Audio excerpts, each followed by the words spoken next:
Battle Through the Heavens. By Heavenly Silkworm Potato. Kabanata 911. Ang pagpigil sa ginawa ng bilis. Madilim ang tingin ni Han Fang habang pinagmamasdan niya ang grupo ni Xiaoyan na dahan-daang naglalakad sa open ground. Ito ay lalo na noong hindi niya natuklasan ang pagkakaroon ng Old Chen at Old Bai. Ang lamig na kumikinang sa kanyang mga mata ay biglang lumutang. Xiaoyan, hindi inaasahan na mayroon kang lakas ng loob na iligtas ang iyong sarili dito. Talaga bang tinatrato mo ang lahat ng nakaupo dito na parang damo? Dahan-daang tumayo si Han Fang mula sa kanyang upuan at malamig na tumawa. Habang nagsasalita siya, tahimik niyang tinitigan ang isang eksperto mula sa Demon Flame Valley, inutusan siyang mabilis na tipunin ang mga bantay mula sa Demon Flame Valley. Ang tanging taong kalaban ko ay si Han Fang at ang Demon Flame Valley. Wala itong kinalaman sa iba. Gayunpaman, kung ang isang tagalabas ay makialam, natural na hindi ako magpapakita ng anumang awa. Dahan-daang naglakad si Xiaoyan sa bukas na lupa. Ang kanyang malambot na sasya na mga yapak ay naging sanhi ng medyo maraming tao na nakaupo upang makaramdam ng pressure. Matapos ang bagay na nagdulot ng kaguluhan sa ilang panahon, ang mabangis na reputasyon ni Xiaoyan ay naging mas mataas sa loob ng Black Corner region. Kaya naman, walang nang-ahas na maliitin ang lalaking ito, na mukhang bata pa. Hindi mo kailangang ipaalam sa mga gwardya mula sa labas ng Demon Flame Valley. Naalis na namin sila nang pumasok kami. Ang tahimik na pagkilos ni Han Fang ay hindi nakaligtas sa pansin ni Xiaoyan. Agad namang ngumiti ang huli. Ang kanyang ngiti ay naglalabas ng madugong amoy. Si Han Fang at ang maraming eksperto sa Demon Flame Valley ay natigilan nang marinig nila ito. Agad na sumigaw si Han Fang at galit na sumigaw. Napakabisyosong maliit na tao. Balak mo ba talagang patayin ang Demon Flame Valley at walang iwanan na buhay? Napangiti ng mahina si Xiaoyan. Kalmado ang boses niya habang sumagot. Nang salakayin ng Demon Flame Valley ang ilan sa mga inosenteng estudyante mula sa Jianan Academy, dapat ay inaasahan na nito ang mangyayari.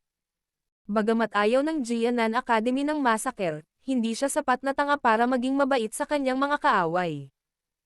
Pinaikit ni Han Fang ang kanyang mga mata. Isang malamig na kislap at hangarin ng pagpatay ang bumungad sa kanila. Nanatili ang maharlikang Dao Qi sa kanyang katawan. Sa ilalim ng panggigipit ng Dao Qi, maging ang matigas na mesa sa harap niya ay nagsimulang mahati sa isang tunog ng pag-crack. Mukhang pumunta ka talaga dito na may intensyon na sirain ang Demon Flame Valley ngayon. Gayunpaman, malamang na ang plano mo ay nagkamali. Sa pagkakaroon ng sect leader mo at Old Ying Shan, ikaw, bilang isang nakababatang henerasyon, ay hindi pinapayagang kumilos ng may pagmamataas. Kung ikaw ay mataktika, dapat mong masunurin na ibigay ang Bodhisattva Body Transformation Saliva. Sumigaw si Han Fang sa masamang paraan. Gumalaw ang mga mata ni Xiaoyan at lumingon kay Mo Tianxing at Old Ying Shan sa gilid. Walang maririnig na saya o galit sa kanyang tono habang nagtatanong siya. Plano ba ng sect leader mo at Old Ying Shan na tumayo sa gilid ng Demon Flame Valley at Han Fang? Si Su Chen at ang Little Fairy Doctor sa likod ni Xiaoyan ay marahang humakbang pasulong habang si Xiaoyan ay nagsalita. Nakatuon ang kanilang mga mata kina Mo Tianxing at Old Ying Shan. May pakiramdam na sila ay mag-aaway sa unang hindi pagkakasundo. Ang biglaang hitsura ni Xiaoyan ay malinaw na lumampas sa inaasahan ni Mo Tianxing at Old Ying Shan. Dahil sa Old Ground Demon Ghost, ang kanilang mga puso ay lubos na natatakot sa kanya. Lalo na itong nangyari kay Su Chen at sa Little Fairy Doctor, dalawang piling Dao Zhang na sumusuporta sa kanya. Bahagyang hamina ang aura ng dalawang taong ito. Chief Xiao, ang Bodhisattva Body Transformation Saliva ay talagang sobrang nakakaakit sa aming dalawa. Ginamit ito ni Han Fang bilang isang bagay ng panghihikayat, at nahirapan kaming dalawa na tanggihan siya. Marahan na hinaplos ni Mo Tianxing ang kanyang balbas at dahan-dahang tumugon. Kung handa kang ibigay ang Bodhisattva Body Transformation Saliva, aalis kaming dalawa kaagad. Hindi kami makikialam sa usapin mo at ni Han Fang. Nakalok ang tingin ng Old Ying Shan kay Xiaoyan habang nagsasalita siya ng may malalim na boses. Agad na sumibol ang galit sa puso ni Han Fang nang marinig niya ang mga salitang ito ng dalawang matandang ito. Ang mga salita ng dalawang kapwa ay malinaw na nagpapahiwatig na sila ay may intensyon na sumuko. Mabuti kung ito ay nangyari sa isang ordinaryong panahon. Gayunpaman, kailangan pa rin ni Han Fang na humiram ng kanilang puwersa upang bumuo ng isang alyansa. Sa pamamagitan ng pagpapakita ng kanilang takot sa harap ni Xiaoyan, ang ibang mga paksayon at eksperto ay tiyak na magpapakita ng ilang intensyon na umatras. Lumipad ang tingin ni Han Fang sa paligid habang ang ideyang ito ay kumikislap sa kanyang puso. Talagang natuklasan niya na ang ilang mga mata ng eksperto ay nagsimulang umiwas sa kanya. Tila ang malakas na pagdating ni Xiaoyan ay naging sanhi ng maraming tao na matakot na makilahok sa bagay na ito. Si Xiaoyan ay hindi naniniwala sa mga salita ni Mo Tianxing at Old Yingshan. Ang Bodhisattva Body Transformation Saliva ay isang mahalagang sangkap upang magamit upang matulungan ang Little Fairy Doctor na kontrolin ang kanyang Wolfall Poison Body. Kaya naman, imposibleng ibigay niya ito. Mukhang hindi maiiwasan ang matinding labanan ngayon. Ngayon ay ang pag-aayos ng sama ng loob sa pagitan ng Xiaogate at ng Demon Flame Valley. Sana ay hindi sumali ang sinumang hindi kasali. Ang sinumang hindi tatayo sa panig ng Demon Flame Valley ay magiging kaibigan ni Xiaoyan at Xiaogate. Ako, si Xiaoyan, ay medyo pala kaibigan pa rin sa aking mga kaibigan. Gayunpaman, kung ang aking kalaban ay nasa harap ko sila, tiyak na aalisin ko sila. Inakyat ni Xiaoyan ang open ground na itinayo mula sa black metal rock. Biglang tumaas ang kanyang aura ng malinaw na umalangaw-ngaw ang kanyang mahinang sigaw sa tabi ng tenga ng lahat ng naruroon. Medyo nagbago ang ekspresyon ng maraming tao nang maramdaman nila ang malakas na aura na kumalat mula sa katawan ni Xiaoyan. Ang kasalukuyang lakas ni Xiaoyan ay umabot na sa 6 na bituin na si Dao Huang. Ang pagdaragdag ng epekto ng Flame Mantra at Heavenly Flames, ang lakas ng puwersa ay sapat na upang makipaglaban sa isang eksperto sa tuktok ng klase ng Dao Huang. Maliban kay Han Fang at sa ilang iba pa na hindi naiimpluwensyahan nito, ang natitirang mga tao ay nakaramdam ng tahimik na pakiramdam ng isang malaking bato na nakaharang sa kanilang dibdib. Isang sorpresa ang bumungad sa mga mata ni Han Fang, Mo Tianxing, at ng iba pa sa mukha ng mas malakas na aura ni Xiaoyan. Matapos nilang maramdaman ito ng mabuti, sa wakas ay naunawaan na nila na ang lakas ni Xiaoyan ay lumakas ng kaunti sa loob ng ilang buwang ito. Kahit na ang kanyang lakas ay itinaas lamang ng isang bituin, ang bilis na ito ay medyo nakakatakot. Hindi natin maaaring payagan ang taong ito na kumilos ng napakalakas ng walang anumang takot. Isang lamig ang sumilay sa mga mata ni Han Fang. Nilinggan niya ang kanyang ulo at tumingin sa mga matatandang ginto at pilak sa tabi niya. Ang mga matatandang ginto pilak ay nag-alinlangan sandali pagkatapos na matanggap ang hitsura ni Han Fang. Agad silang sumugod ng sabay-sabay bago dahan-daang lumapag sa bukas na lupa. Lumakas ang malakas na puwersa bago tuluyang hinaranggan ang aura ni Xiaoyan. Malinaw na alam ng puso nilang dalawa na hindi nila alam ang tunay na antas ni Xiaoyan. Ang alam lang nila ay nagtataglay siya ng nakakatakot na Dao Technique. Hanggat hindi ginagamit ni Xiaoyan ang Dao Techniques na ito, ang mga matatandang ginto at pilak ay may kumpiyansa na pigilan siya. Gayunpaman, ang kanilang pag-unawa kay Xiaoyan ay nagmula sa kanilang palitan ilang taon na ang nakararaan. Ngayon, kung gagamit sila ng parehong paraan para sukatin siya, malamang na magbabayad sila ng medyo mabigat na presyo. Chief Xiao, ngayon ang araw kung saan naging bita ng panauhin ang Demon Flame Valley. Dapat umalis ang mga dumating ng hindi imbitado. Ang ginto at pilak na matatanda ay itinaas ang kanilang mga kamay kay Xiaoyan habang sila ay sumisigaw sa malamig na boses. Tumunog ang mga salita ng dalawang tao, ang bahagyang tunog ng kulog ay biglang kumalat sa kalangitan. Agad na hinawakan ng isang pares ng mahabang kamay ang leeg ng dalawa mula sa likuran. Biglang nanigas ang katawan ng dalawang tao ng damapo ang medyo nagyayelong kamay sa kanilang leeg. Unti-unting namuo ang gulat sa kanilang mga mukha. Kayong dalawa ay wala ng kwalifikasyon para makipag-usap sa akin sa ganitong paraan. Isang batang mukha ang dahan-daang lumabas mula sa likuran nilang dalawa. Unti-unting lumakas ang puwersa sa kanyang mga kamay. Sa sandaling ito, Ang kailangan lang niyang gawin ay magpakawala ng kaunting puwersa upang mabali ang leeg ng 2 taong ito sa mismong lugar. Ano? Anong nakakatakot na bilis? Paano makakamit ng isang dawwang ang ganoong bilis? Naging tahimik ang buong lugar habang nakatingin sila sa nakaitim na nakasuot, binata na lumitaw sa likod ng mga matatandang ginto-pilak na parang nag-teleport. Nagulat ang mga boses na hindi sinasadya. Sa sandaling ito, pinanatili ni Xiaoyan ang kanyang paninindigan habang ang 2 kamay ay nakakuyong sa leeg ng ginto at pilak na matatanda. Isang pares ng mga pakpak ng buto ang haba na 10 talampakan ang dahan-daang pumutok sa likuran niya.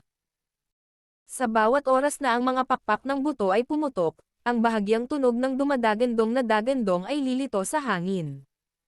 Ang isang bahagyang hangin ay kumakalat din sa pagkapak ng mga pakpak ng buto. Ang bilis ni Xiaoyan ay umabot sa antas kung saan kahit isang ordinaryong piling tao na Daozang ay nahirapang pantayan siya matapos ibuka ang kanyang jade bone wings. Idinagdag ito sa kamangmangan ng mga matatandang ginto at pilak, madaling napigilan sila ni Xiaoyan sa unang pakikipag-ugnay.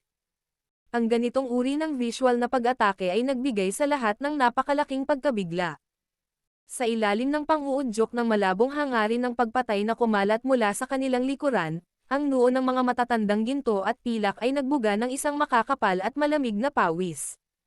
Ang kanilang mga katawan ay hindi nang ahas na manginig man lang ng kaunti. Malinaw nilang naramdaman ang isang nakatagong puwersa na nananatili sa palad ni Xiaoyan. Kapag ang puwersang ito ay pinakawalan, sila, na walang anumang depensa, ay malamang na mawalan ng buhay sa lugar. Chief Xiao, pakiusap. Mangyaring magpakita ng awa. Nilunok ng gintong elder ang kanyang laway at nagsalita sa nanginginig na boses. Hindi man lang siya nagpakita ng kahit katiting na pahiwatig ng kahangahangang paraan mula kanina. Ang malakulog na pag-atake ni Xiaoyan ay nag-iwan ng phobia sa kanilang mga puso na mahirap alisin. Ngayon lang nila naintindihan na nauna sa kanila ang lakas ng kasalukuyang Xiaoyan.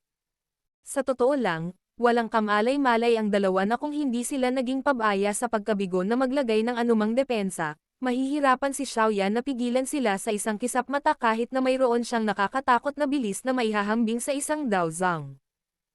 Sa huli, ang 2 matandang ito ang pabaya. Ang 2 hanggal na ito. Malinaw nilang naiintindihan na si Xiaoyan ay hindi isang ordinaryong Daohuang, ngunit talagang naglakas loob silang maging ganito kawalang ingat. Ang balat ng mukha ni Han Fang ay kumikibot ng malakas habang nakaupo sa kanyang ulo. Hindi rin niya inaasahan na ang mga matatandang ginto at pilak ay matatalo sa unang pakikipag-ugnay. Hindi ba ito magtatapos sa pagbibigay kay Xiaoyan ng pagkakataon na hadlangan ang lahat? Hindi niya sinasadyang nagmura sa loob ng kanyang puso.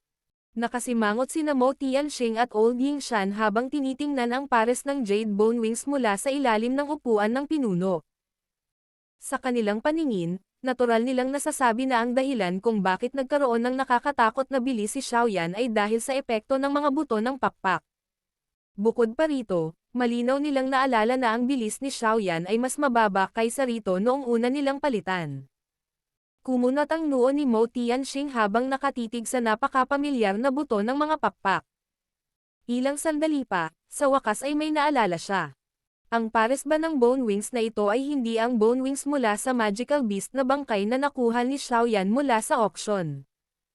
Hindi inaasahan na ang bangkay ng magical beast na itinuring nilang walang silbi ay talagang kalilikot ni Xiaoyan hanggang sa magkaroon ito ng nakakatakot na epekto. Sa hitsura nito, si Mo Tianxing ay talagang nakaranas ng matinding pagkalugi mula sa transaksyong ito. Kalokohan. Sinamantala ako ng brat na ito. Ang puso ni Mo Tianxing ay naglabas ng ganoong pag-iisip habang tinitigan niya ang mga buto ng buto na may mainit na mga mata. Battle Through the Heavens. Kabanata 912. Protector Zuan. Walang pakialam na sinulyapan ni Xiaoyan ang mga matatandang ginto at pilak na ang mga katawan ay tumigas na. Ang kanyang daliri ay naglalaman ng isang puwersa na pamitik. Tumagos sa ulo ng 2 tao ang matinding puwersa. Naging itim ang kanilang mga mata at nawalan ng malay dahil sa welga. Hinawakan ni Xiaoyan ang bawat isa sa kanila gamit ang isang kamay at random na itinapon ang mga ito sa bukas na lupa na parang nagtatapon siya ng basura. Ang mahinang tunog na nagmula sa pagbagsak ng mga katawan sa lupa ay naging dahilan ng pagkibot ng mga mata ng marami. Lahat sila ay nakaramdam ng tahimik na awa para sa mga malas na matatandang ginto at pilak. Matapos gawin ang lahat ng ito, sa wakas ay tinapik ni Xiaoyan ang kanyang mga kamay. Lumingon siya, tumingin kay Mo Tianxing, at sinabing, "Sect leader mo, nawalan na ba ng malay ang junior sect leader ng sekta mo?" Ang puso ng lahat ay napuno ng pag-aalinlangan nang marinig ang mga salitang ito ni Xiaoyan na lumitaw mula sa kung saan. Gayunpaman, ang mukha ni Mo Tianxing ay nagbago ng husto. Galit siyang tumingin kay Xiaoyan at sumigaw. "Ikaw ba ang nalalason sa anak ko?" Ang usapin ng pagkalason kay Moya ay natural na walang kaugnayan kay Xiaoyan. Wala siyang pakialam nang marinig niyang binanggit ito sa kanya ng Little Fairy Doctor pagkatapos ng bagay na iyon. Ngayong bigla niya itong naalala, tila ito ay isang mahusay na chip na laruin. "Noon, ikaw at ako ay magkaaway. Gusto rin niya akong patayin. Hindi ba normal na gumamit ako ng ilang taktika?" Mahinahong sagot ni Xiaoyan. Hindi nagbago ang kanyang mukha dahil sa galit na si Mo Tianxing. Mapurol si Mo Tianxing. Agad naman siyang nagdikit ng ngipin at sinabi sa malalim na boses, "Ibigay sa akin ang antidote, at maaari kong ituring ito na parang hindi pa nangyari. Maaari kong ibigay sa iyo ang panlunas ngunit hindi ka makakasali sa usapin sa pagitan ng Xiaogate at ng Demon Flame Valley. Kung hindi." Isang kasamaan ang lumitaw sa nakangiting mukha ni Xiaoyan nang magsalita siya hanggang sa puntong ito.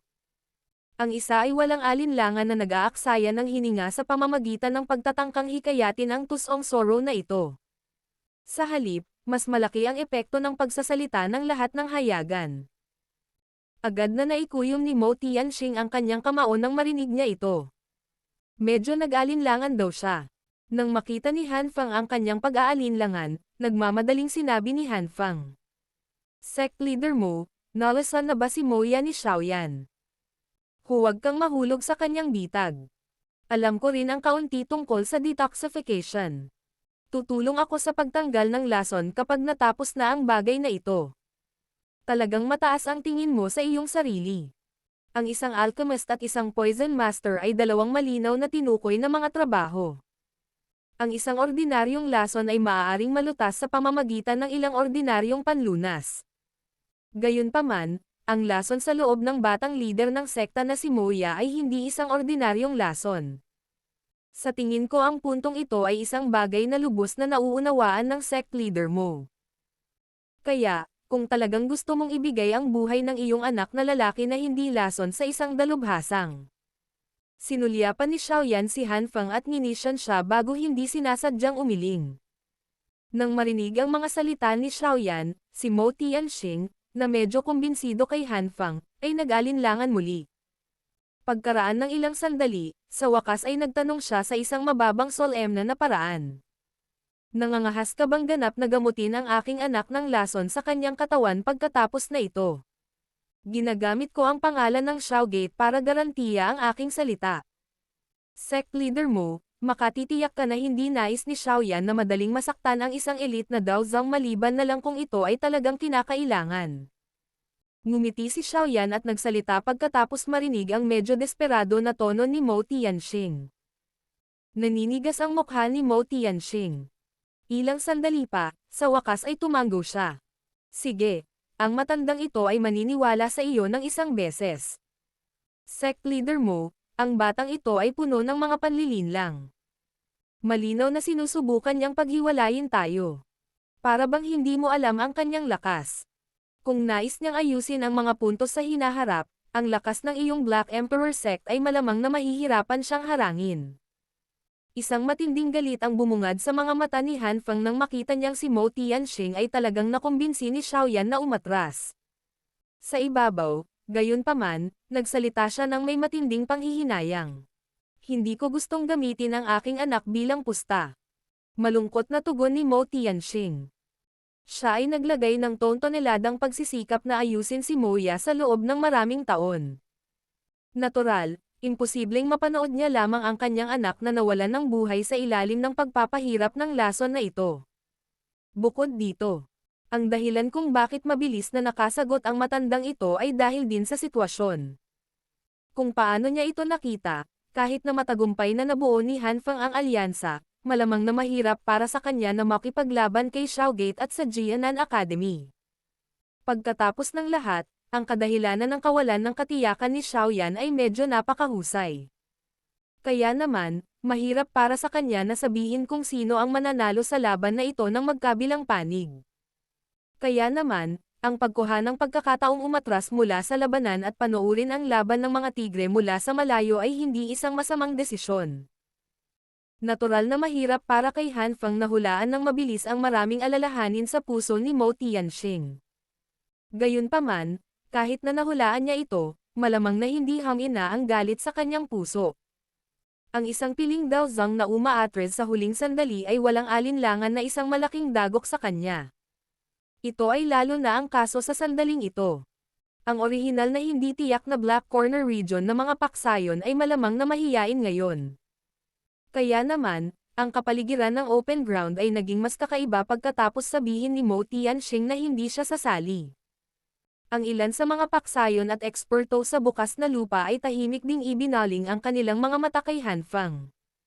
Ang ilan sa kanila ay itinaas pa ang kanilang mga wine cup, nagbuhos ng alak, at uminom ng mag-isa, hindi pinapansin ang kakaibang kapaligiran sa kanilang paligid. Ang mukha ng Old Yingshan ay naging medyo hindi natural. Kung actress si Mo Tianxing, paano makakalaban ng kanilang panig ang grupo ni Xiaoyan?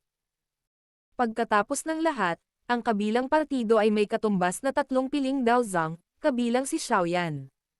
Ang sulok ng bibig ni Xiaoyan ay dahan-daang umangat sa isang malamig na ngiti nang maramdaman niya ang bahagyang pagbabago sa loob ng lugar. Ang kanyang mga mata ay malabo na nagbigay ng papuri sa Little Fairy Doctor. Kung hindi niya sinasadyang nilason si Moya pagkatapos makaramdam ng labis na pagkairita sa kanyang panliligalig noon, malamang na mahihirapan siyang bawiin si Mo Tianxing ngayon. Sa sandaling umatras si Mo Tianxing, ang panig ni Hanfang ay mahihirapang lumikha ng maraming alon. Kung tutuusin, ang lakas lang ni Hanfang at Old Yingshan ay mahihirapang baguhin ang tubig. Higit pa rito, sa pagiging maingat ng Old Yingshan, malamang na siya ay makatuwirang sumuko pagkatapos malaman na hindi siya katapat sa mga kalaban kahit gaano pa siya kahanga-hanga. Marahang iwinagayway ang kamay ni Xiaoyan. Si Su Mei, Wu Tai, Old Yinggo, at ang maraming eksperto na dumating upang tumulong ay dahan-dahan ding kumalat na parang pambungad na bentilador at nagkataon na nakabuo ng kalahating bilog na hugis na bahagyang nakapalibot sa bukas na lupa. Ang labasan ng bukas na lupa ay ganap ding nakaharang. Kung hindi sila nag-iingat, ang Demon Flame Valley na ito ay maaaring talagang maalis sa Black Corner region ngayon. Isang mahinang mabangis na aura ang tahimik na kumalat kasunod ng paggalaw ng maraming eksperto. Ang ilan sa mga eksperto na may hindi sapat na lakas ng pag-iisip ay hindi nakayanan ang presyon na nananatili sa kanilang mga puso at tahimik na umalis sa kanilang mga upuan. Hindi napigilan ni Xiaoyan ang mga umalis sa kanilang mga upuan. Ang target nila ngayon ay si Hanfang at ang Demon Flame Valley. Wala itong kinalaman sa iba pang paksayon sa Black Corner region. Kung sasalakayin niya sila dito, pipilitin niya talaga silang sumama kay Hanfang. Natural na imposible para kay Xiaoyan na gumawa ng kalokohang bagay. Lalong naging madilim at siksik ang ekspresyon ni Hanfang nang magsimulang tumayo ang mga tao mula sa kanilang mga upuan at sunod-sunod na umalis. Ilang sandali pa, sa wakas ay natakpan ang kanyang mukha sa ilalim ng isang madilim na siksik na anino. Isang marahas na mababang boses ang dahan-daang tumunog. Xiaoyan, sa orihinal, gusto kong pahintulutan kang mabuhay ng kaunti pa. Gayunpaman, dahil pinilit mong hanapin ang kamatayan, huwag mo akong sisihin sa hindi pag-iisip ng ating relasyon bilang mga taong may parehong guro. Kumunat ang noo ni Xiaoyan nang marinig niya ito. Ano ang iba pang mga trick mayroon ang taong ito? Nang maunawaan ang iniisip ni Xiaoyan, dahan-daang itinaas ni Hanfang ang kanyang ulo. May kakaibang ngiti ang nakasabit sa mukha niya. Pagkatapos nito, isang kakaibang tawa ang lumabas sa kanyang bibig sa nakakatalam na paraan. Protector Zuan, mangyaring makialam. Bang! Bang! Katatapos lang ng tawa ni Han Feng nang biglang sumabog ang mga alon ng itim na fog mula sa nakapalibot na mga pader ng bundok. Ang itim na fog ay kumulat at bumangon. Kaagad, dose-dosenang mga figure ng tao na nakatago sa ilalim ng itim na fog ang lumitaw sa harap ng mga mata ng lahat. Ang biglaang hindi inaasahang pangyayari ay naging sanhi ng pagkagulat ng lahat ng naruroon. Medyo natarante agad sila habang tinitignan ang buong lugar. Mga tao mula sa Hall of Souls. Hindi inaasahan na talagang nakipag-ugnayan sa kanila si Han Feng. Ang hindi inaasahang pagbabagong ito ay naging sanhi din ng bahagyang pagkagulat ng grupo ni Xiaoyan. Pagkatapos noon, nagbago ang mukha ni Xiaoyan nang magsalita siya sa makapal na paraan. Hindi na kailangang mag-alala. Maliban sa isa sa kanila na ang lakas ay nasa klase ng Daozang, hindi na kailangang matakot sa natitirang mga tao. Si Su Chen at ang Little Fairy Doctor ay lumipat. Ibinuka ni Su Chen ang kanyang bibig at nagsalita nang lumitaw sila sa tabi ni Xiaoyan. Natigilan sina Mo Tianxing at Old Yingshan dahil sa pagbabago ng sitwasyon sa loob ng battleground. Ito ay hindi inaasahan na si Han Feng ay lumilitaw na may ilang mga trick. Mayroong isang eksperto sa klase ng Daozang sa mga taong ito sa loob ng misteryosong itim na fog. Hahaha. Xiaoyan, sa tingin mo ba ay napakadaling makuha ng iyong Xiaogate ang impormasyon ko? Lahat ng alam mo tungkol dito ay pawang impormasyon na sinadya kong inilabas. Ang layunin ko ay akitin ka. Hindi inaasahan na nakuha mo talaga ang pain. Kakaibang tawa ni Han Feng. Ilang sandali pa, lumingon siya kina Mo Tianxing at Old Yingshan. Ngumiti siya at sinabing, "Kayong dalawa. Mas ligtas na ba ang pakikipagtulungan sa akin ngayon? Gayunpaman, hindi na kailangang kumilos kayong dalawa ngayon." Protector Zuan, ang taong ito ay si Xiaoyan. Siya rin ay mula sa angkan ng Xiao ng Jiama Empire kung saan ang Hall of Souls ay nagsisikap na imbestigahan. Ang bagay na kailangan mo ay maaaring nasa kanya. Hihihi. Kahit na wala sa kanya ang bagay, ang maliit na batang ito ay may dalawang uri ng heavenly flame na malamang nadulot sa kanya ng isang kagalang-galang na epekto nito sa kanyang kamay. Bulwagan ay magbibigay kasiyahan sa kanila ng higit kaysa sa alinmang ordinaryong kaluluwa. Itinaas ni Han Feng ang kanyang ulo at malakas na kinausap ang isang taong may pinakamakapal na fog na nakapalibot sa kanya. Xiaoyan. Ha. Hihihi. Narinig kong binanggit ka ni Protector Wu. Medyo nakakagulo. Gayunpaman, maswerte na nakatanggap ako ng impormasyon tungkol sa iyo at nakapaghanda ako ng maraming bagay bago magmadali.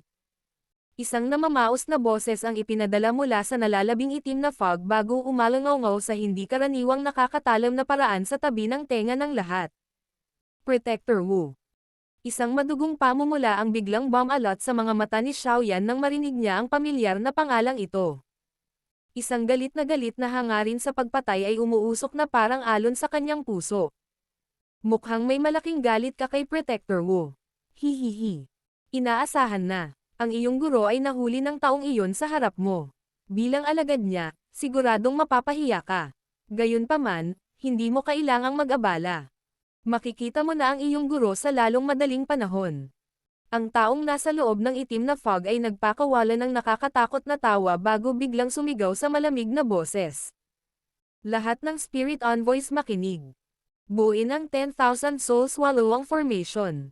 Nang tumunog ang sigaw, makikita ng isa ang itim na hamog na lumalabas mula sa mga itim na anino sa mga pader ng bundok sa lahat ng direksyon. Kaagad, ang hamog ay bumuo ng isang itim na ulap na tumakip sa lambak. Pagkatapos nito, lumipad palabas ang dalawang bagay na parang itim na fog, na umiikot. Isang mahinang kinang na ibinubuga mula sa loob nila habang ang maraming ilusyonaryong espiritual na katawan na may mga pares ng matingkad na pulang mata ay lumabas na parang masasamang multo. Sa wakas, nagpalabas sila ng isang napakalakas na sigaw na naging sanhi ng pagkulo ng dugo ng isa habang sila ay bumaril patungo sa lahat sa loob ng lambak mula sa lahat ng direksyon. Ang mabangis na ngiti sa mukha ni Han Feng ay naging masiksik habang siya ay nakaupo sa upuan ng pinuno at pinagmamasdan ang hindi mabilang na mga espiritu na lumalabas. Battle Through the Heavens. Kabanata 913. Apoy na espiritu na nagbubunyag ng kakayahan nito. Tinakpan ng mga itim na ulap ang araw at nagtagal sa kalangitan sa itaas ng lambak. Ang orihinal na maaliwalas na kalangitan ay naging madilim halos kaagad. Ang kakaibang itim na fog ay tila isang bagay kung saan kahit ang sikat ng araw ay nahihirapang tumagos. Ang hindi mabilang na bilang ng matalim na sigaw na nakakasakit sa tainga ay umalangaw-ngaw sa loob ng lambak. Ang mga makapal na espiritu ay tumagos sa itim na fog, na tila mga masasamang multo na nanatiling nakatago sa gabi. Ang kanilang mga mata na pula sa dugo ay lumitaw na napakasama sa loob ng madilim na kapaligiran. Lahat, mag-ingat, ito ay mga espiritual na katawan na kinokontrol nila. Bahagyang lumubog ang ekspresyon ni Xiaoyan habang tinitingnan niya ang mga kaluluwang nananatili sa kalangitan. Sa wakas ay sumigaw siya sa malalim na boses. Nagulat din si Sumei at ang iba pang mga eksperto sa hindi inaasahang pagbabagong ito. Agad silang sumugod sa gilid ni Xiaoyan. Bakas sa kanilang mga mata ang pagiging solemn na habang nakatingin sa maitim na ulap sa kalangitan. Ang malapit na nakaimpake na random na sumasayaw na mga espiritu ay naging dahilan para mamanhid ang kanilang mga ulo. Hahaha. Upang matagumpay na makuha ka, ang protector na ito ay naglagay ng sapat na kapital. Ito ang mga kaluluwang matagumpay kung natipon pagkatapos ng 3 buong taon. Ang pormasayon na nilikha nila ay maaaring ituring na karapat-dapat para sa inyong lahat. Tumingin si Protector Zuan sa kumakalat na itim na ulap mula sa pader ng bundok at malungkot na tumawa. Nanliit ang mga mata ni Xiaoyan habang nakatingin sa itim na ulap na kumalat sa kalangitan. Sa kanyang paningin, natural niyang nasabi na ang itim na fog na ito ay nagtago ng maraming espiritu. Ang densidad at dami ay naging dahilan upang maging siya ay marahan na makalanghap ng hangin. Mukhang ang Protector Zuan na ito ay talagang namuhunan sa planong ito. Ang tinatawag na 10,000 Soul Swallowing Formation na ito ay nangangailangan ng malaking bilang ng mga espiritu. Noon, kahit sa Chuyon Empire, ang Protector Tai na iyon mula sa Hall of Souls ay malayong matugunan ang mga kinakailangan sa paglikha ng ganoong kalaking pormasayon. Hihihi. Xiaoyan, nasiyahan ka ba sa kapistahan sa panahong ito? Kapag nahulog ka na sa kamay ng Hall of Souls, hihilingin ko sa kanila na aalagaan kita ng maayos. Ang mukha ni Han Fang ay natatakpan ng bangis habang tumatawa siya ng malakas kay Xiaoyan. Sinulyapan siya ni Xiaoyan bago bumalik ang tingin niya sa kumakalat na itim na ulap. Ang tinaguriang 10,000 Soul Swallowing Formation ay malinaw na nagtataglay ng hindi kapanipaniwalang lakas. Malamang na medyo mahirap masira. Blood feed. Ang itim na fog sa paligid ni Protector Zuan sa pader ng bundok ay dahan-daang inalis. Sa wakas, ito ay nagbago sa isang malabong itim na figure na may malabong hitsura. Sa isang pitik ng kanyang daliri, ang mga alon ng matingkad na pulang sariwang dugo ay tumalsik at nagkalat sa itim na ulap. Kasunod ng pagkalat ng sariwang dugo, ang mga hibla ng kakaibang madilim na pula na kulay ay agad na tumaas sa loob ng itim na kulay na fog. Ang hindi mabilang na bilang ng matalim na sigaw ay ibinubuga mula sa loob nito. Ang mga espiritu na walang awang pinahihirapan ay nagsimulang mag-alinlangan at magpumiglas sa loob. Ilang sandali pa, biglang huminto ang itim na ulap. Sandali itong tumahimik bago nagkalat ang maraming mabangis na espiritong kulay dugo na parang bagyo. Ang kanilang mga mukha ay puno ng mabangis na isang uhaw sa dugo na ekspresyon habang sila ay bumaril patungo sa grupo ni Xiaoyan. Mag-ingat ka. Ang biglaang pagbabago ay naging sanhi ng pagkagulat ni Xiaoyan. Isang malalim na sigaw ang kanyang pinakawalan habang nakakuyom ang kanyang kamao. Isang jade green flame pillar ang bumaril patungo sa langit. Anuman sa mga espiritong kulay dugo na nahawakan ng apoy ay sinunog ang kanilang mga ilusyonaryong katawan. Paulit-ulit na tunog ng matalim na kahabag-habag na iyak. Ang haligi ng apoy ay mabilis na tumawid sa lugar na nasa ilalim ng kontrol ni Xiaoyan. Ang mataas na temperatura nito ay naging dahilan upang ang marahas na dugong espiritual na katawan ay umatras ng kaunti. Gayunpaman, ang kanilang mga numero ay talagang nakakatakot. Kaya naman, marami pa rin silang bumaril ng buong lakas at kumagat kay Sumei at sa iba pa. Bang! Ang lakas ng mga eksperto na inimbitahan ni Xiaoyan ay natural na hindi mahina. Ipinatawag nila si Dao Qi upang takpan ang kanilang mga katawan kanina. Nang makitang ang mga espiritong ito ay sumusulpot na parang isang grupo ng mga lobo, ang kanilang Daochi ay agad na iniluwa sa kanilang mga katawan bago marahas na tinadtad ang mga espiritong ito. Ang matatalas na talon sa loob ng kanilang Daochi ay may lakas na humahati sa isang bundok. Nang ang mga espiritu ay gumawa ng kahit katiting na pakikipag-ugnayan sa kanila, sila ay nahati. Gayunpaman, ang mga espiritong ito na pinatay ay napalitan ng kulay abo na gas sa isang kisap mata. Sila ay mabilis na kumulat at bumangon, sa wakas ay pumasok sa itim na ulap at naging sanhi ng presyon na ipinadala mula sa layer ng ulap upang maging mas siksik. Kalokohan, ang pinsalang idinudulot ng Daochi sa mga espiritual na katawan na ito ay hindi masyadong malaki. Bukod dito, mayroong walang katapusang bilang ng mga espiritual na katawan na ito. Kung ito ay magpapatuloy, maaga o huli ay mamamatay tayo sa pagod. Ang mahabang sibat sa kamay ni Xiaoli ay mabilis na nanginginig. Sa tuwing gumagalaw ang kanyang Silver Lightning Affinity na si Daochi, ito ay tatagos sa isang espiritu. Gayunpaman, ang pakikitungo sa isang maliit na espiritu ay karaniwang hindi gaanong mahalaga kung ihahambing sa Wolfpack na parang mga numero sa likod. Matapos patayin ang 12 ng mga espiritu sa ganitong paraan, sa wakas ay hindi niya sinasadyang huminga at sumigaw kay Xiaoyan. Ang Little Fairy Doctor at si Su Chen sa tabi ni Xiaoyan ay hindi agad kumilos. Sa halip, nakakunot ang noo nila habang nakatingin sa maitim na ulap. Sa kanilang paningin, natural nilang nadiskubre na sa dumaraming mga espiritong pinapatay, ang lakas na nasa loob ng layer ng ulap ay tila lumakas. Ang porma sayon na ito ay medyo hindi pangkaraniwan. Pinitik ni Xiaoyan ang kanyang 5 daliri. 5 apoy ang bumaril mula sa kanila at nasunog ang 5 espiritu sa kawalan. Tiningnan niya ang 5 napakalamlam na kulay abo na mga singaw na tumataas ng magkunot ang kanyang mga kilay at marahan na nagsalita. Ang kakilakilabot ng pormasyong ito ay hindi ang walang katapusang espiritual na pag-atake. Sa totoo lang, sila ay pagkain lamang. Sa bawat oras na ang isang espiritu ay napatay, isang purong espiritual na lakas ang hinihigop ng itim na ulap. Sa pagtitipon ng dumaraming espiritual na lakas, isang mabangis na espiritu na pinagsama-sama mula sa 10,000 brutal na mga espiritu ay lilito sa cloud layer. Ang mabangis na espiritong ito ay maiuugnay sa espiritu ni Protector Zuan. Sa madaling salita, ang mabangis na espiritong ito ay magiging isang avatar ni Protector Zuan. Siyempre, kung masisira ang avatar, si Protector Zuan ay makakaranas din ng seryosong sampal kung hindi niya ito matiis, kahit papaano ay mahuhulog siya sa klase ng dawwang kung ang mga bagay ay maging mas seryoso, ang kanyang isipan ay maaaring maging isang mabangis na espiritu at iyon lamang ang makakaalam. Ang mga mata ni Su Chen ay matamang nakatitig sa itim na ulap sa itaas ng kanyang ulo.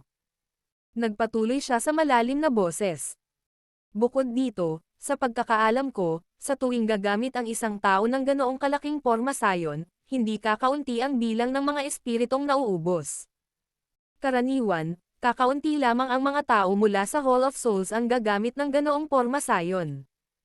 Ito ay dahil kung hindi makakamit ng isang tao ang gantimpala na katumbas ng mga espiritong ito pagkatapos gamitin ang porma sayon, tiyak na dadanasin sila ng Hall of Soul. Ang lasa na iyon ay mas masahol pa sa kamatayan. Marahil ay iniisip niya na ang halaga ng paghuli sa akin ay sapat na upang maubos ang lahat ng mga espiritong ito. Mahinang sagot ni Xiaoyan. Bumungad sa kanyang mga mata ang isang hangarin ng pagpatay na hindi pa nangyari noon. Bahagyang tumango si Su Chen. Sinabi niya, kung gusto ng isang tao na sirain ang porma sayon na ito, maaari lamang patayin si Protector Zuan, na siyang commander ng formation. Gayunpaman, matagal nang itinago ng taong iyon ang kanyang sarili sa ilalim ng itim na ulap. Bukod pa rito, mayroong hindi mabilang na bilang ng mga espiritu na bumabalot sa kanya. Mahihirapang hanapin siya. Ang ibig bang sabihin ni Elder Su ay mapapatay na lang natin siya pagkatapos na hintayin ang mabangis na espiritu na matagumpay na magsama-sama. Nakatayo ang kilay ng Little Fairy Doctor habang nagsasalita. Kung matagumpay na mabubuo ang mabangis na espiritong iyon, malamang na ang kabilang partido ay magkakaroon ng 4 na piling Daozang hindi kasama si Mo Tianxing. Kaya, hindi magiging maganda ang kanilang sitwasyon. Mapait na tumawa si Su Chen. Kung tutuusin, mayroon lang siyang kaunting kaalaman tungkol sa 10,000 Souls Wallow formation na ito. Kumunat ang noo ni Xiaoyan. Nakaramdam din siya ng pananakit ng ulo. Ang mga taktika ng Hall of Souls ay talagang unorthodox. Gayunpaman, nahuli sila ng isa sa tuwing ginagamit sila. Hihihi. Munting kapwa, ang Fallen Heart Flame ay ang kaaway ng mga espiritu. Sinusubukan ng mga ordinaryong espiritu na tumakbo mula dito sa lalong madaling panahon. Sakit ng ulo mo talaga. Ang pagkakaroon ng dalawang uri ng Heavenly Flame sa iyong katawan ay talagang isang bagay na kahit ang matandang ako ay hindi inaasahan. Ang Heavenly Flames na nabuo pagkatapos ng merger ay maaaring mas malakas kaysa sa Fallen Heart Flame sa mga tuntunin ng lakas. Gayunpaman, ito rin ang uri ng pagsasanib na nagpapahina ng kaunti sa kakaibang epekto ng pagsira ng espiritu ng Fallen Heart Flame. Hindi mo ba napansin na ang sinumang espiritu na pinatay mo ng ganitong uri ng apoy ay magkakaroon ng mas mahinang espiritual na lakas na tumatakas mula rito kumpara sa iba?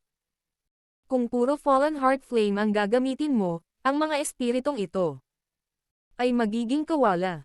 Kahit kaunti nito ay hindi makakatakas. Siyempre, dapat mong tandaan na gamitin ang flame control ang skill ng 5-ring flame expelling technique kapag kinokontrol mo ang Fallen Heart Flame. Kung hindi, paano mo magagawang harapin ang napakaraming espiritu gamit ang iyong paraan ng pagkontrol ng magaspang na apoy? Isang malambot, matandang boses ang biglang tumunog sa puso ni Xiaoyan habang siya ay malalim ang iniisip. Ang daliri ni Xiaoyan ay hindi sinasadyang pinunasan ang puting singsing sa kanyang daliri nang marinig niya ang boses na ito.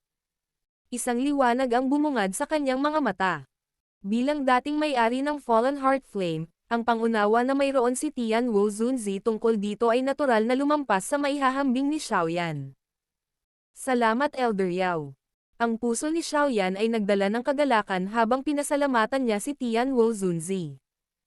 Pagkatapos nito, isang ideya ang dumaan sa kanyang puso. Ang jade green na apoy na namamalagi sa kanyang katawan ay mabilis na namutla.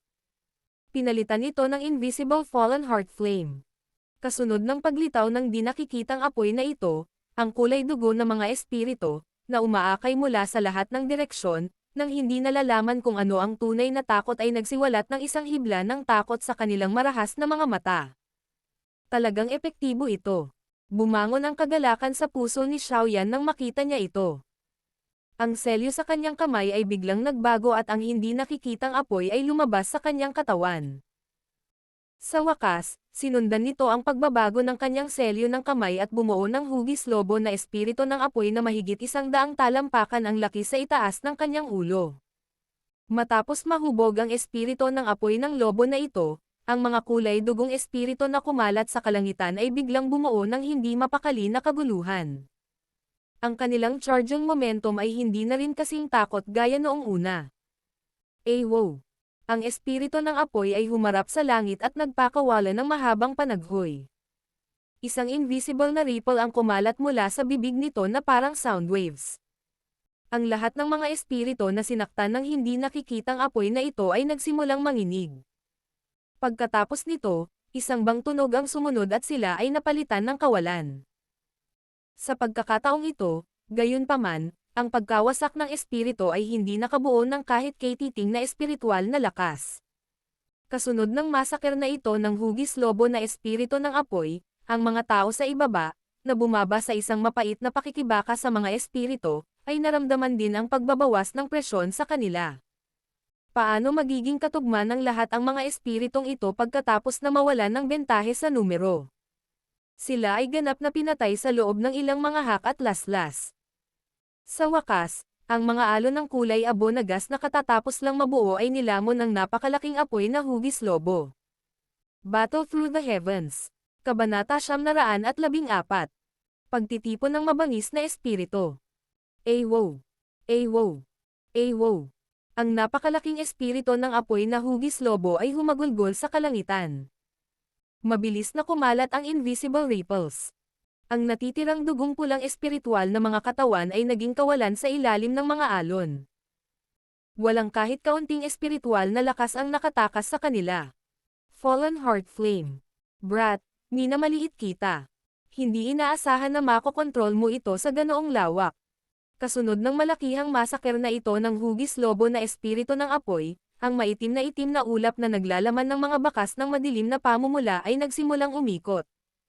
Isang gulat at galit na sigaw ang ipinadala mula rito. Hindi pinansin ni Xiaoyan ang galit na sigaw ni Protector Zuan. Itinoon niya ang kanyang isip sa pagkontrol sa napakalaking apoy na hugis lobo. Ito ang unang uri ng fire spirit mula sa five-ring flame expelling technique. Sa kasalukuyang spiritual strength ni Xiaoyan, natural na hindi niya kailangang mag-ubos ng sobrang lakas para mabuo ito. Gayunpaman, ang natitirang mga espiritu ng apoy ay naging mas mahirap at mas mahirap sanayin. Sa sandaling nagtagumpay siya, gayunpaman, ang lakas mula sa pagtitipon ng 5 uri ng espiritu ng apoy ay medyo nakakatakot. Bagamat ito lamang ang unang uri ng fire spirit, lubos na nasisiyahan si Xiaoyan sa lakas nito pagkatapos ng pagsubok kanina. Ang five-ring flame expelling technique na ito ay talagang karapat-dapat na maging Dao skill na ginamit ni Tian Wu Zunzi sa kanyang pangalan. Ang ganitong malalim na diskarte sa pagkontrol ng apoy ay malamang na ang pinaka-advanced na isa na nakita ni Xiaoyan, maliban sa mga kakayahan ni Yao Lao. Ang mga itim na ulap ay umiikot sa hangin. Isang kulay dugong pulang kulay ang bahagyang tumagos mula rito. Sa isang sulyap ay tila na puno ito ng kakaibang kadiliman. Nang mawala ang suplemento mula sa maraming espiritu, ang presyon na kumakalat mula sa itim na ulap ay dahan-dahang huminto. Ang mga hiyaw ay paulit-ulit na ibinubugo mula sa kumukulong itim na ulap. Hihihi.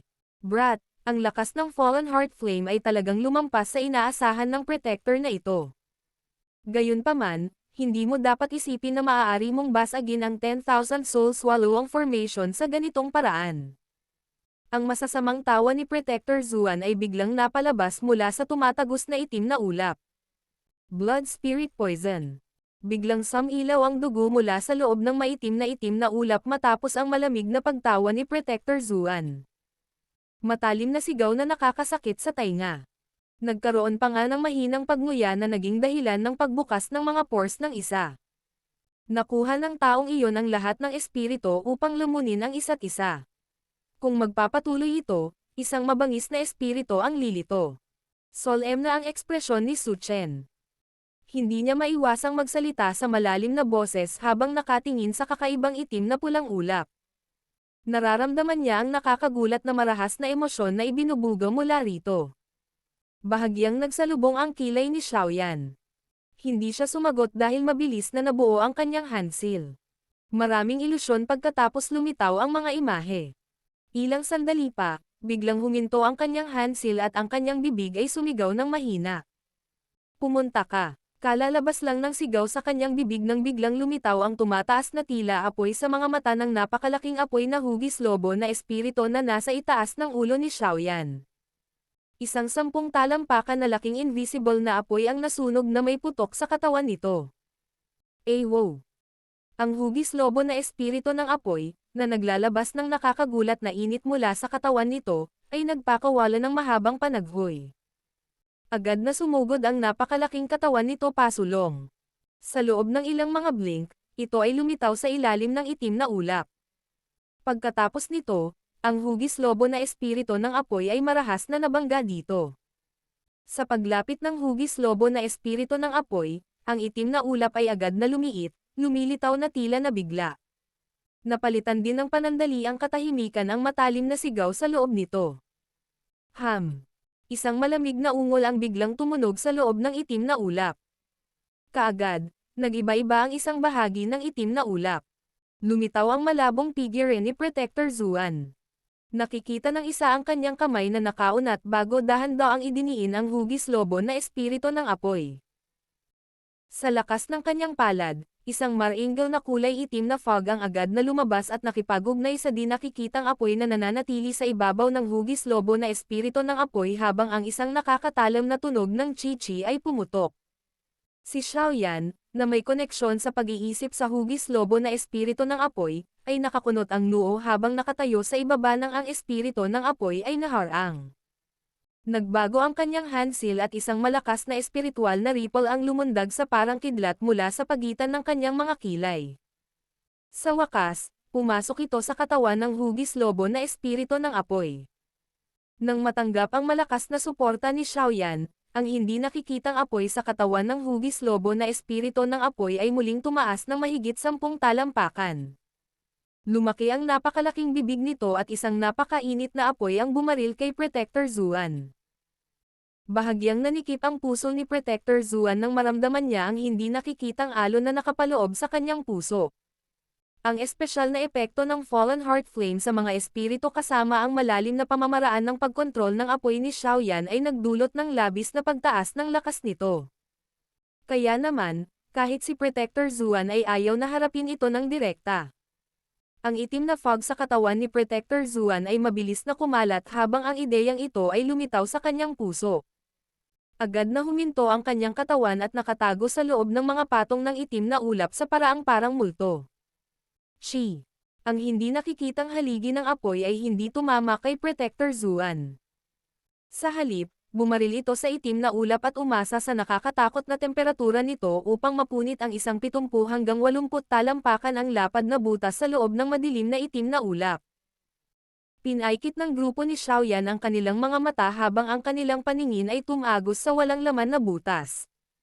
Nakikita lamang nila ang mga siksik na espiritu na lumalamon sa isa't isa tulad ng mga gutom na lobo sa loob ng layer ng ulap.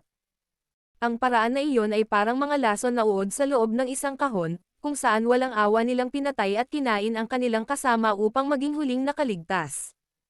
Kasunod ng walang katapusang paglunok sa isa't isa, lumitaw ang nakakatakot na kabangisan, karahasan, at iba pang negatibong emosyon.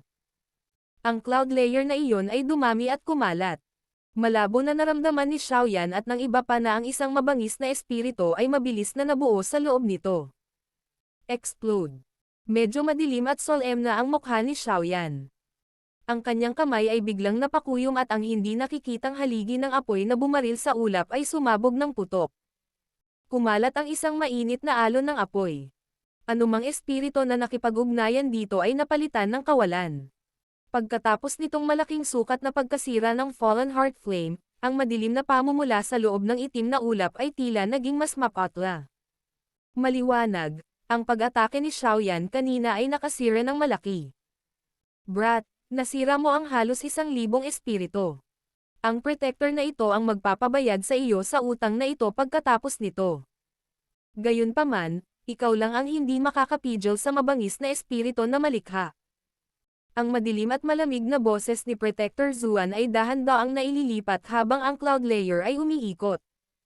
Ang boses ni Protector Zuan ay katatapos lamang tumunog nang biglang lumitaw ang 4 na hindi pangkaraniwang malakas na espiritual na alon sa loob ng layer ng ulap. Para silang mabangis na tigre na pumapasok sa kabundukan habang sumusugod sila sa gulo ng mga espiritu bago lumunok ng ligaw. Ang 4 na espiritong ito ay mga espiritu na pinaghirapan ng Protector na ito sa loob ng 3 taon na ito upang makuha. Lahat sila ay dalubhasa sa rurok ng klase ng dawwang noong sila ay nabubuhay pa. Ang kanilang mga espiritual na lakas ay hindi pangkaraniwang malakas. Sa simula, hindi ko sila matiis na ilabas. Gayunpaman, tinitingnan ang sitwasyong ito. Ang lakas ng paglunok ng 4 na makapangyarihang espiritu ay lubhang nakakatakot. Sa loob ng wala pang 1 minuto, ang mga espiritu sa loob ng layer ng ulap ay ganap na nilamon. 4 na espiritu na puno ng marahas na damdamin ay agad na nagsimulang lumunin ang isa't isa. Habang nilalamon nila ang isa't isa, isang mayaman, madilim, malamig na hamog ang bumagsak mula sa layer ng ulap sa lahat ng direksyon, na humaharang sa hugis lobo na espiritu ng apoy na nabuo ng Fallen Heart Flame. Kung ang 4 na espiritual na katawan na ito ay makomplito ang huling paglunok, ang mabangis na espiritong iyon ay lilito. Ang Little Fairy Doctor at ako ay mamagitan. Hindi tayo maaaring umupo na lamang at maghintay sa mga bagay na mangyari. Sumimangot si Su Chen at nagsalita nang maramdaman niya ang pressure na ibinubuga mula sa cloud layer. Kung mamagitan kayong dalawa, si Han Feng o si Old Ying Shan ay makikialam din. Payagan akong gawin ito. Bahagyang umiling si Xiaoyan. Ang kanyang kanang kamay ay agad na nakakuyom at isang kumpol ng dark green na apoy ang lumitaw sa kanyang kamay. Ang kanyang kaliwang kamay ay humawak patungo sa Fallen Heart Flame sa kalangitan bago ito mabilis na pinaliit. Sa wakas, nag-transform ito sa isang hindi nakikitang apoy na nananatili sa harap ni Xiaoyan. Isang berde at isang invisible na apoy ang lumutang sa harap ni Xiaoyan. Agad silang nagsimulang magsanib. Ang mga thread ng sparks ay pumutok nang ang apoy ay nagsasama. Ilang sandali pa, isang Jade Green Fire Lotus ang lumitaw sa kamay ni Xiaoyan. Sa kasalukuyang lakas ni Xiaoyan, gamit ang ganitong uri ng Angry Buddha Lotus Flame, na nabuo mula sa pagsasama ng dalawang uri ng Heavenly Flame, ay lubhang nakaka-relax at madali. Ang apoy ay matagumpay na pinagsama.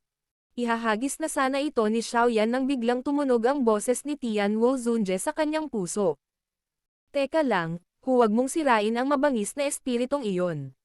Bahagyang kumunot ang noo ni Xiaoyan nang marinig niya ito. Nagsalita siya sa loob ng kanyang puso. Matandang Ginoong Yao, ano ang ibig mong sabihin? Kung matagumpay na mabubuo ang mabangis na espiritong iyon, ang bilang ng mga piling Daozang sa kabilang panig ay hihigit sa atin.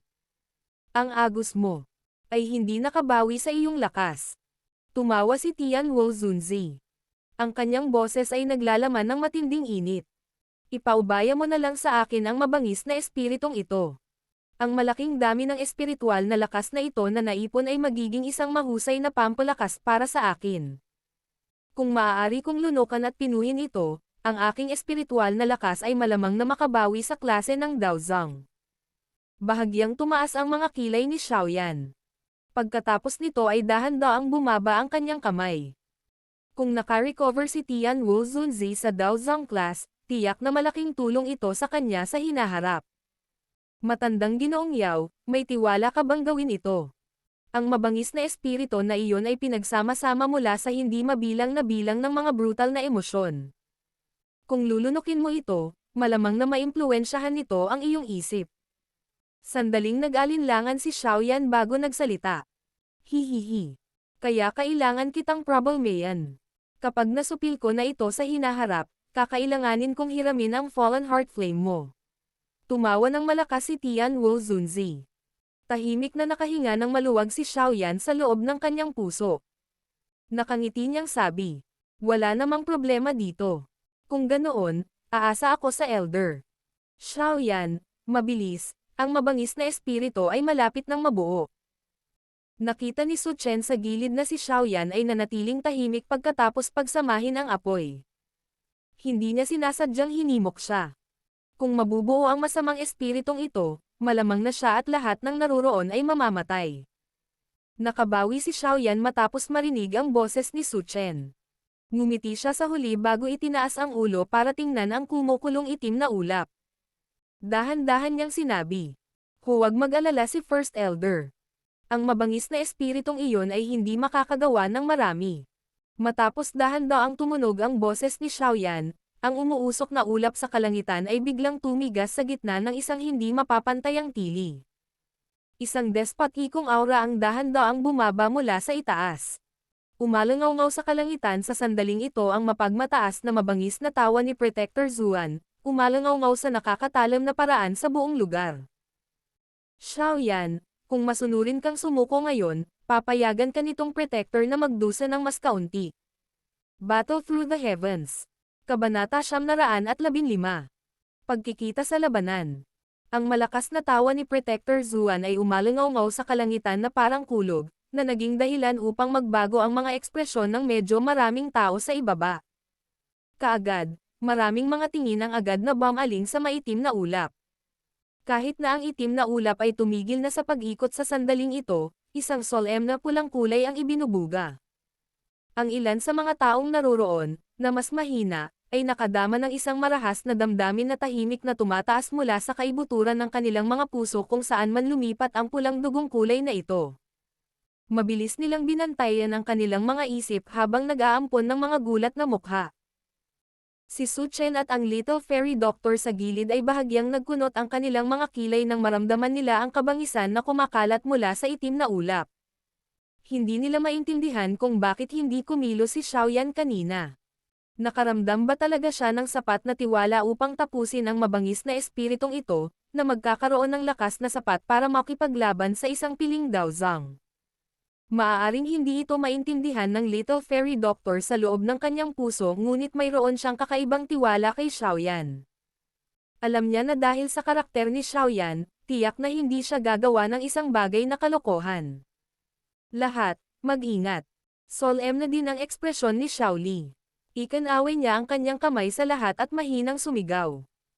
Nang hindi nangangailangan ng paalala mula kay Xiaoli, ang Dao Qi sa loob ng katawan ng lahat ay nailipat sa kanilang pinakamataas na bilis. Ang makapangyarihang Dao Qi ay nananatili sa ibabaw ng kanilang mga katawan nang hindi nagkakalat. Ang maraming kulay na nagliliwanag ay nagbigay sa lugar ng napakagandang anyo. Hihihi. Paano kung mag-iingat ka? Kapag nabuo na ang mabangis na espiritu, siguradong mamamatay kayong lahat ngayon. Ang kakaibang tawa ni Protector Zuan ay biglang nalipat mula sa itim na ulap. Kaagad, ang itim na ulap ay umungol at nagsimulang mabilis na kumalat. Sa loob ng ilang sandali, ang itim na ulap na tumakip sa kalangitan sa itaas ng lambak ay ganap na nagkalat. Ang mainit na sikat ng araw ay muling nagkalat mula sa langit. Gayunpaman, sa sandaling ito, ang lahat ay hindi nakakaramdam ng labis na init mula sa liwanag. Isang lamig lang ang naruroon. Ang pinagmulan ng siksik na lamig na ito ay mula sa pulang dugo na figure ng tao sa kalangitan. Ang laki ng figure ng tao ay katulad ng isang ordinaryong tao. Pambihira at madilim ang kulay ng dugo na kumalat sa katawan nito. Lumilitaw na parang ang isang hindi maisip na bilang ng mga bahagi ay pinagsama-sama mula sa sariwang dugo. May isang pakiramdam na lumalabas mula dito na naging dahilan upang makaramdam ng matinding lamig ang ulo. Bukod pa rito, itong medyo ilusyonaryong figure ng tao ay walang mukha. Tanging isang pares ng kulay dugong mga mata ang lumabas mula sa lugar kung saan matatagpuan ang ulo. Ang mga mata na kulay dugo ay hindi nagre-rehistro kahit kay titing na emosyon na taglay ng isang tao. Isang uri lamang ng walang katapusang karahasan at layunin ng pagpatay ang naruroon. Ang bagay na ito ay karaniwang isang halimaw na ipinanganak para pumatay. Si Xiaoyan at ang iba pa ay pinagmamasdan ang kulay dugong figure ng tao. Bahagyang nagsalubong ang kanilang mga kilay. Ito ba ang tinatawag na mabangis na espiritu? Ito ay talagang napakalakas. Kung ang isa ay mahahawahan ng karahasan na iyon at ng iba pang negatibong emosyon na maaaring makaimpluwensya sa isip ng isa, malamang na magkakaroon ng maraming problema. Si Protector Zuan, na ganap na nakabalot sa ilalim ng itim na fog, ay nakatayo sa walang laman na hangin sa tabi ng kulay dugong figure ng tao sa kalangitan. Napangiti siya habang tinitingnan ang mabangis na espiritu, na natatakpan ng marahas na emosyon. Hindi niya sinasadyang ibinuka ang kanyang bibig at ngumiti. Matapos tingnan ang grupo ni Xiaoyan mula sa isang mataas na lugar, tumawa siya sa kakaibang paraan. Ang target ng protector na ito ay si Xiaoyan. Kung ang mga walang kaugnayang taong iyon ay otres ngayon, maaari kitang payagan na umalis. Kahit na ang mga salitang ito ay tila sinabi sa lahat, ang mga mata ni Protector Zuan ay nakapos lamang kay Su Chen at sa Little Fairy Doctor. Maliwanag, ang tanging mga tao na maaaring magdulot sa kanya ng takot sa mga naruroon ay ang dalawang individual na ito. Si Su Chen at ang Little Fairy Doctor ay natural na hindi pinansin ang mga salitang ito niya. Nagpalitan ng tingin ang dalawa bago marahang bumantong hininga. Dalawang malalakas na aura ang biglang umusbong. Nang maramdaman ang presyon ng malakas na puwersang ito, ang ilan sa mga eksperto na dumating sa harap upang magbigay ng tulong mula sa likuran ni Xiaoyan ay sa wakas ay napahinga ng kaunti ang kanilang tensyonado na puso. Ang mga eksperto sa klase ng Daozang ay mga buhay na maaaring magparamdam sa iba na ligtas kahit nasaan man sila. Protector Zuan, hindi ka dapat magpakita ng ganoong awa sa mga taong ito na nagnanais na hanapin ang kamatayan. Ang mga taong ito ay ang mga taong hindi iiyak hanggang malapit na silang mamatay. Ang mukha ni Han Feng ay hindi sinasadyang nagpakita ng isang ngiti nang makita si Protector Zuan na matagumpay na pinagsama-sama ang mabangis na espiritu. Inangat niya ang ulo niya at tumawa ng malakas. Kung ganoon, mukhang atubiling tanggapin ng Protector na ito ang mga espiritong pagmamay-ari ng dalawang eksperto sa klase ng Daozang. Hihihi. Kung angkinan ko ang dalawang espiritong ito kasama ang dalawang uri ng Heavenly Flame, sa loob ng katawan ni Xiaoyan, na ang kredito ay maaaring mas malaki kaysa sa akin kapag bumalik ako sa bulwagan sa pagkakataong ito. Si Protector Zuan ay nagsalita ng masama. Ngumiti si Han Fang. Mabangis ang kanyang tingin habang nakatitig kay Xiaoyan at sinabing, "Aking Bat-ihing Junior.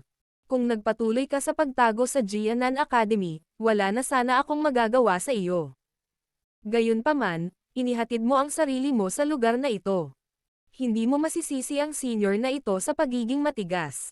Sinulyapan ni Xiaoyan si Han Fang habang mahinahong sinabi, "Isang aso lamang na nawalan ng tirahan. Ito ay nagbibigay daan lamang sa iyo na mabuhay ng kaunti pa. Hindi na kailangang maging ganito kasaya. Nasa iyo pa rin ang matatalas na dila na palagi mong tinataglay." Ang kabangisan sa mukha ni Han Fang ay lalong tumindi. Ang kanyang mga mata ay tumingin sa paligid niya bago siya ngumiti at nagsalita sa masamang paraan. "Sa kasalukuyan, ang aming panig ay may kabuoang 5 elite na Daozang. Ngayon, makikita ko na lang kung sino ang tatawa sa huli. Napakaraming beses na kaming nagpalitan ng suntok. Sa pagkakataong ito, malamang na ang senior na ito ay papayagang manalo sa isang huling palitan." Naningkit ang mga mata ni Xiaoyan. Biglang tumitig ang kanyang mga mata kay Mo Tianxing sa gilid. "Hihihi. Sect leader mo, sa tingin mo ba ay makakatakas ng buhay ang batang ito sa pagkakataong ito?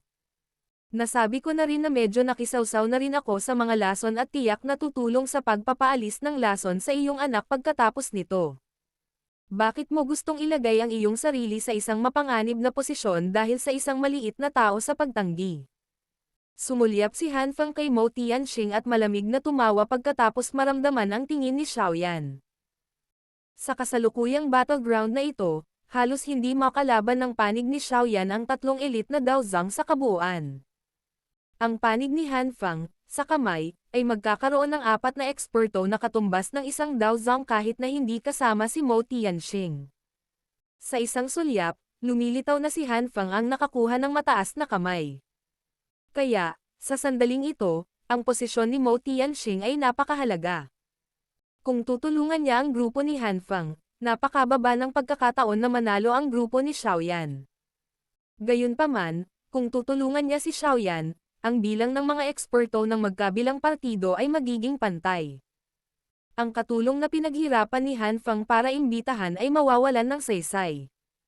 Alam din ni Mo Tianxing ang kanyang paggamit sa larangan ng digmaan sa sandaling ito. Gayunpaman, pinanatili niya ang walang ekspresyon na mukha. Natural din niyang naiintindihan na kung titingnan ng isa ang battleground sa ibabaw, lalabas na ang grupo ni Xiaoyan ay dahado. Gayunpaman, ang maingat sa kanya ay hindi gustong sumali sa anumang grupo sa isang random na paraan.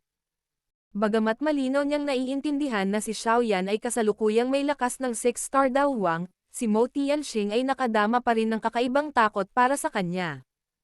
Ang antas ng takot na naramdaman niya ay higit pa kay Su Chen at sa Little Fairy Doctor.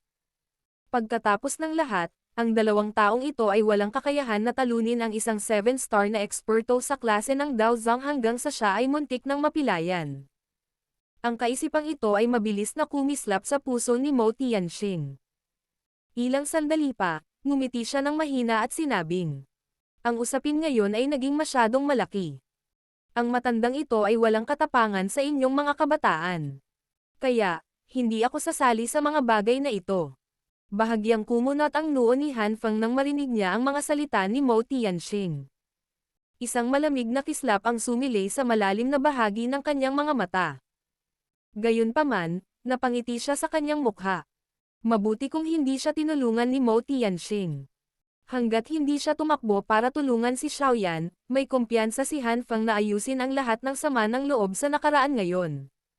Tungkol sa kung paano niya haharapin si Mo Tianxing, natural na may mga paraan si Han Fang para harapin siya kapag natapos na niya si Xiaoyan, ang dakilang kaaway na ito. Mukhang hindi narinig ni Xiaoyan ang pag-uusap ni Han Fang at Mo Tianxing. Ang kanyang katawan ay parang poste ng sibat habang diretsyong nakatayo sa larangan ng digmaan. Ang kanyang daliri ay marahang hinaplos ang isang singsing na puti ng nyebe. Ilang sandali pa ay bahagyang tumango ang kanyang baba na walang nakakapansin. Pagkatapos nito, lumingon siya sa Little Fairy Doctor at Su Chen bago nagsalita ng nakangiti. Ipaubaya sa akin ang mabangis na espiritu at Protector Zuan. Nagulat si Su Chen at ang Little Fairy Doctor nang marinig nila ito. Ang mabangis na espiritu at Protector Zuan ay dalawang piling Daozang. Bukod dito, ang kanilang mga espiritu ay konektado sa isa't isa, na nagpapahintulot sa kanila na makipagtulungan ng mahusay sa isa't isa. Maliban kung ginamit ni Xiaoyan ang nakakatakot na Fire Lotus na Dao technique, imposible para sa kanya na makipaglaban sa dalawang elite na Daozang kahit na ang mga buto ng pakpak ay nagpapataas ng kanyang bilis. Tila naiintindihan ang pagkabigla sa puso nilang dalawa, ikanaway ni Xiaoyan ang kanyang kamay at mahinang tumawa. Relax, hindi ako gagawa ng isang bagay na ikamamatay ko.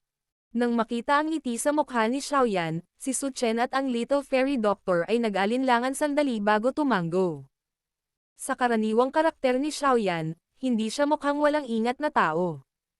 Dahil sinabi niya ito, malamang na mayroon siyang trump card. Hahaha. Xiaoyan, talagang mayabang kagaya ng inilarawan ni Han Fang. Gayunpaman, ayos lang. Gusto ng protector na ito. Saglit na natigilan si Protector Zuan matapos marinig ang mga salita ni Xiaoyan mula sa langit.